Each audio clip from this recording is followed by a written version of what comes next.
இந்த செய்தியை உங்களுக்காக வழங்குவது யூரோ குரூப் மலேசியா.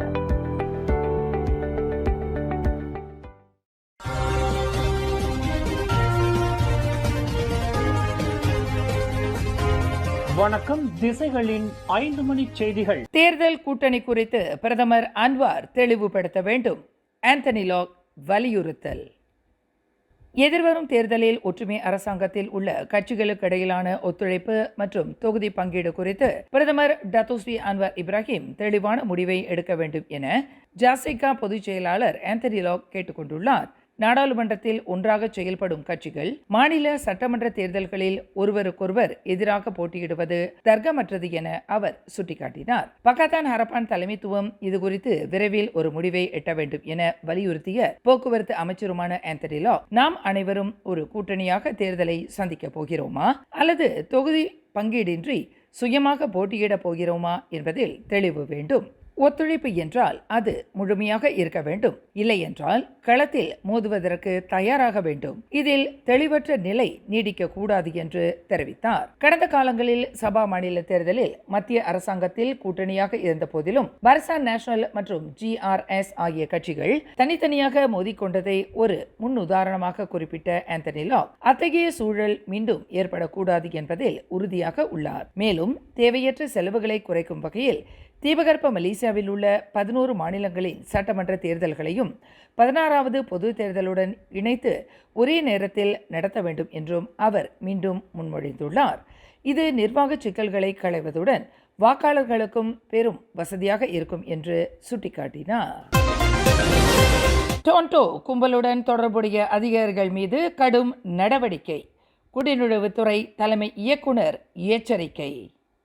டொரண்டோ எனப்படும் இடைத்தரகர் கும்பலுடன் தொடர்பில் இருக்கும் அல்லது அமலாக்க தகவல்களை கசியவிடும் அதிகாரிகள் மீது கடும் நடவடிக்கை எடுக்கப்படும் என குடிநுழைவுத்துறை தலைமை இயக்குனர் டத்தோ ஜக்காரியா ஷாபான் எச்சரித்துள்ளார். ஓப்ஸ் மிடில்மேன் சோதனையில் லஞ்சம் பெறும் அதிகாரிகள் சிக்கியதை தொடர்ந்து இத்தகைய ஒழுக்கக்கேடான செயல்களில் ஈடுபடுபவர்கள் மீது சட்ட நடவடிக்கை பாயும் என அவர் வலியுறுத்தியுள்ளார். அண்மையில் மலேசிய ஊழல் தடுப்பு ஆணையமான SPRM நடத்திய சோதனையில் சில அமலாக்க அதிகாரிகள் டொரண்டோ கும்பலிடமிருந்து மாதம் 1600 முதல் 2500 ரிங்கிட் வரை லஞ்சம் பெற்றுக்கொண்டு சோதனைகள் குறித்த தகவல்களை முன்கூட்டியே பரிமாறியது கண்டறியப்பட்டுள்ளது. இதுகுறித்து பேசிய டத்தோ ஜக்காரியா, இத்தகைய துரோக செயல்களால் திட்டமிடப்பட்ட பல சோதனைகள் தோல்வி அடைவதாகவும் குற்றவாளிகள் தப்பிச் செல்ல இது வழிவகுப்பதாகவும் வருத்தம் தெரிவித்தார். தவறு செய்யும் அதிகாரிகள் அடையாளம் காணப்பட்டால் அவர்கள் மீது எந்த தயக்கமும் இன்றி சட்ட நடவடிக்கை எடுக்கப்படும் என அவர் உறுதிபட கூறினார். மேலும் முறையான ஓட்டுநர் உரிமம் இன்றி வெளிநாட்டினர் லாரிகளை இயக்குவது குறித்து எழுந்துள்ள புகார்களை தொடர்ந்து சாலை போக்குவரத்து துறையான JPJ-உடன் இணைந்து நாடு தழுவிய ரீதியில் சோதனைகள் தீவிரப்படுத்தப்படும். குறிப்பாக கட்டுமான பணிகளில் ஈடுபடும் கனரக வாகனங்கள் தீவிர கண்காணிப்புக்கு உள்ளாக்கப்படும் என அவர் குறிப்பிட்டார். தொழிலாளர் சேமநிதி வாரியமான EPF-இன் 15 மில்லியனுக்கும் அதிகமான சந்தாதாரர்கள் ஆவலுடன் எதிர்பார்த்து கொண்டிருக்கும் 2025ஆம் ஆண்டிற்கான லாப ஈவு குறித்த அறிவிப்பு வரும் சனிக்கிழமை வெளியாக உள்ளது. நம்பத்தகுந்த வட்டாரங்களின்படி வழக்கமான கணக்கு மற்றும் ஷரியா கணக்கு ஆகிய இரண்டிற்கும் 6 விழுக்காடு முதல் 6.2 விழுக்காடு வரை லாப ஈவு அறிவிக்கப்பட சாத்தியம் உள்ளதாக தெரிகிறது. கடந்த ஆண்டு இவ்விரு கணக்குகளுக்கும் வரலாற்றிலேயே முதன்முறையாக சமமாக 6.3 விழுக்காடு லாப ஈவு வழங்கப்பட்டது. எனினும் நிதி ஆய்வாளர்கள் 6.3 விழுக்காடு முதல் 6.7 விழுக்காடு வரை 2025ஆம் ஆண்டுக்கான லாப ஈவு வழங்கப்படலாம் என்று கணித்திருந்தாலும் தற்போதைய நிலவரப்படி 6 விழுக்காடு முதல் 6.2 விழுக்காடு வரையிலான விகிதம் உறுதியாக கூடும் என எதிர்பார்க்கப்படுகிறது. இந்த லாப ஈவு விகிதம் கடந்த ஆண்டை விட சற்று குறைவாக இருந்தாலும் நாட்டின் வணிக வங்கிகள் வழங்கும் நிலையான வைப்பு தொகை வட்டி விகிதத்தை விட இது 2 மடங்கு அதிகமாகும். இதன் காரணமாக பல மலேசியர்கள் தங்களின் வங்கி சேமிப்பை திரும்ப பெற்று ஆண்டுக்கு அதிகபட்சமாக 1 லட்சம் ரிங்கிட் வரை EPF கணக்கில் சுயமாக சேமிக்க ஆர்வம் காட்டி வருகின்றனர். பிரதமர் டத்தோஸ்ரீ அன்வார் இப்ராஹிம் தனது மனைவி Datin Sri doctor Wan Azizah Wan Ismail உடனான 46வது திருமண ஆண்டு விழாவை முன்னிட்டு தனது சமூக ஊடக பக்கத்தில் அன்பும் நன்றியும் நிறைந்த வாழ்த்துச் செய்தியை பகிர்ந்துள்ளார். தமது முகநூல் பக்கத்தில் பதிவிட்டுள்ள பிரதமர் பண்டார் துன் ரசாக் நாடாளுமன்ற உறுப்பினருமான வான் அசிசாவை தனது வாழ்வின் இன்ப துன்பங்கள் அனைத்திலும் உறுதுணையாக நின்ற உண்மையான அன்பு என வர்ணித்துள்ளார். உன்னுடைய ஈடு இணையற்ற அன்பு, தியாகம் மற்றும் இடைவிடாத பிரார்த்தனைகளுக்கு என் மனமார்ந்த நன்றிகள். நமது வாழ்க்கை பயணத்தை எல்லாம் வல்ல இறைவன் என்றும் ஆசீர்வதிக்கட்டும் என அன்வார் உருக்கமாக தெரிவித்துள்ளார். தமது வாழ்த்துச் செய்தியுடன் அவர்களின் பழைய மற்றும் தற்போதைய புகைப்படங்களை இணைத்த பிரதமர் பின்னணியில் ஃபைசால் தாகிர் பாடிய சம்பாய் ஷுர்க பாடலையும் ஒலிக்கச் செய்துள்ளார். இது இணையவாசிகளிடையே பெரும் வரவேற்பை பெற்றுள்ளது. கடந்த 1980ஆம் ஆண்டு பிப்ரவரி 26 அன்று இல்லற வாழ்வில் இணைந்த அன்வார் தம்பதியருக்கு நூருல் ஈசா உட்பட 6 பிள்ளைகள் உள்ளனர்.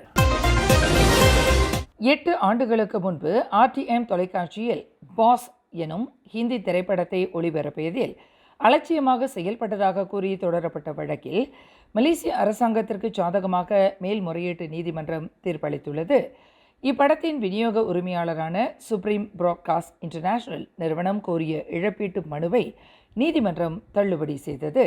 நீதிபதி எவ்ரால் மெரியட் பீட்டர்ஸ் தலைமையிலான 3 அடங்கிய நீதிபதிகள் குழுவினர் வாதியான சுப்ரீம் பிராட்காஸ்ட் இன்டர்நேஷனல் நிறுவனம் தரப்பில் $30,000 இழப்பு ஏற்பட்டதற்கான முறையான ஆதாரங்கள் சமர்ப்பிக்கப்படவில்லை என்று சுட்டிக்காட்டியது. மேலும் ஒரு திரைப்படத்தின் வரலாற்று செலவை மட்டும் வைத்து இழப்பீடு கோருவது சட்டப்படி செல்லாது என்றும் நீதிபதி குறிப்பிட்டார். இந்த வழக்கில் அரசாங்கத்திற்கு சாதகமாக தீர்ப்பளித்த நீதிமன்றம் வழக்கு செலவாக 50,000 ரிங்கிட்டை அரசுக்கு வழங்குமாறு திரைப்பட விநியோக நிறுவனத்திற்கு உத்தரவிட்டது. RTMஇன் செயல்பாடுகளுக்கு அரசாங்கத்தை நேரடியாக பொறுப்பேற்க முடியாது என்று குறிப்பிட்ட நீதிபதிகள் திரைப்பட விநியோக நிறுவனத்திற்கும் RTMற்கும் இடையே முறையான ஒப்பந்தங்களோ அல்லது தகவல் பரிமாற்றங்களோ முன்னதாக நடைபெறவில்லை என்பதையும் உறுதிப்படுத்தினர். இதன் மூலம் பல ஆண்டுகளாக இழுபறியில் இருந்த இந்த திரைப்பட உரிமை தொடர்பான சட்ட போராட்டம் முடிவுக்கு வந்துள்ளது. மலேசிய தமிழ் ஊடகத்துறை மற்றும் கலைத்துறையில் ஒரு புதிய மைல்கல்லாக தகவல் தொடர்பு அமைச்சின் கீழ் இயங்கும் இப்தார் நிறுவனம் ஏற்பாடு செய்த 3 நாள் தமிழ் டெலிமூவி திரைக்கதை எழுதும் பட்டறை கோலாலம்பூர் இப்தார் பங்குனான் டெக்னாலஜி டேவான் டினாமிக்கில் இனிதே நிறைவு பெற்றுள்ளது. முன்னணி திரைப்பட தயாரிப்பாளர் டாக்டர் விமலா பெருமாள் அவர்களின் நேரடி மேற்பார்வையில் நடைபெற்ற இந்த பயிலரங்கில் RTM மற்றும் கலைத்துறையைச் சார்ந்த 27 ஆளுமைகள் பங்கேற்று பயிற்சி பெற்றனர். நவீன காலத்திற்கு ஏற்ப தமிழ் படைப்புகளின் தரத்தை உலக தரத்திற்கு உயர்த்துவதை நோக்கமாக கொண்ட இந்த பயிற்சியில் பங்கேற்பாளர்கள் பெற்ற அனுபவங்களை இப்போது பார்ப்போம். ஷார்ட் ஃபிலிமுக்கு ட்ரை பண்ணுன்னு சொன்னாங்க. ஸோ அப்படி ட்ரை பண்ணும்போது என்னோடய ஃப்ரெண்டு ஒருத்தர் தான் இது இந்த லிங்க் ஆன்லைனில் இருந்துச்சு கொடுத்தாரு. ஸோ நான் சப்மிட் பண்ணேன். ஸோ நான் இங்கே இந்த காஸ்க்கு நான் பார்ட்டிசிபேட் பண்ணி செகண்ட் ரவுண்டு வின் பண்ணியிருக்கேன் கேமை.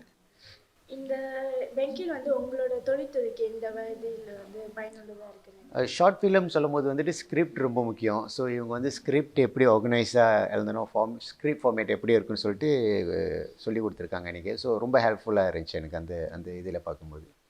துறையில் இருக்கிறவங்களுக்கு ஒரு ஸ்கிரிப்ட் எப்படி எழுதணும் அப்படின்றதுக்கு அழகான வழிகளில் அவங்க ரொம்ப அழகாக விளக்கம் தந்துட்டு இருக்காங்க.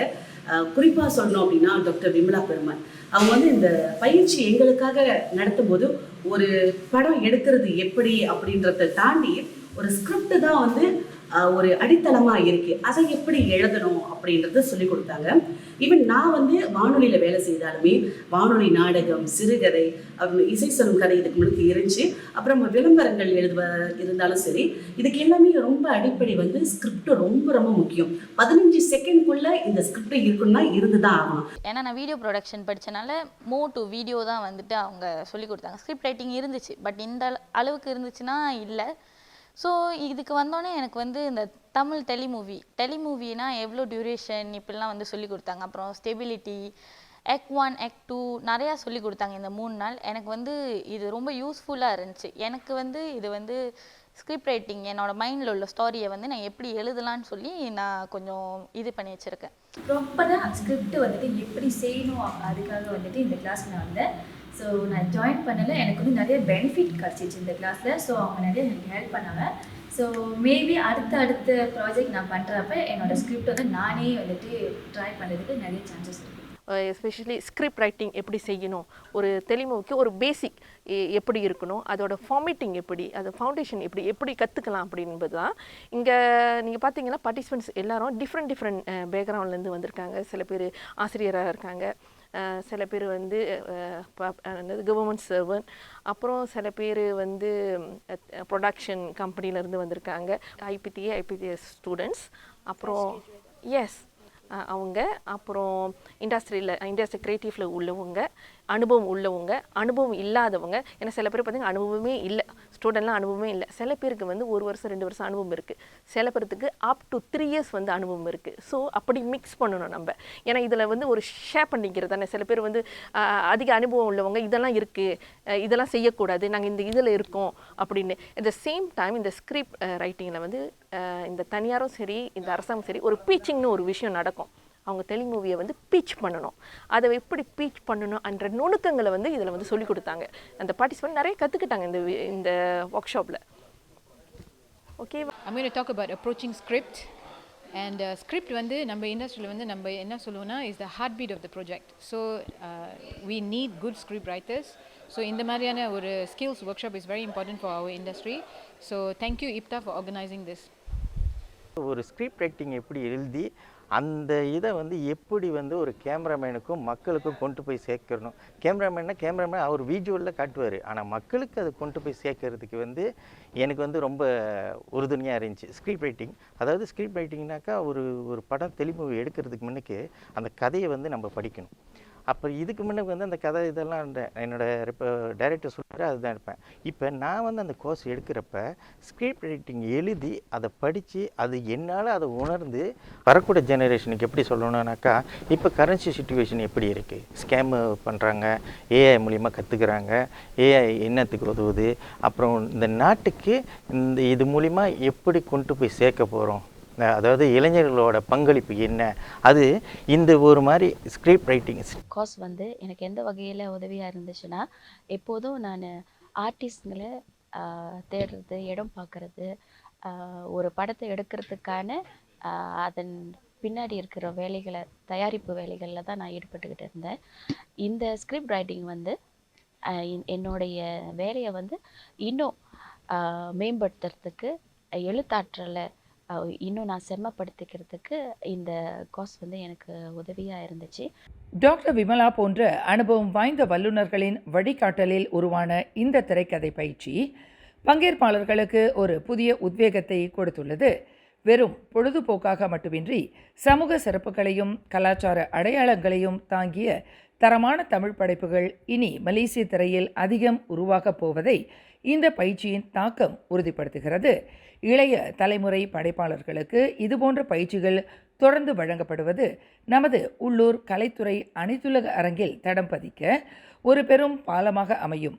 இதுபோன்ற சுவாரஸ்யமான செய்திகளுக்கு திசைகள் சேனலுடன் இணைந்திருங்கள். மேலும் செய்திகளை தெரிந்து கொள்ள கீழே இருக்கும் பெல் பட்டனை அழுத்துங்கள். உங்கள் மகிழ்ச்சியை வெளிப்படுத்த லைக் மற்றும் ஷேர் செய்யுங்கள்.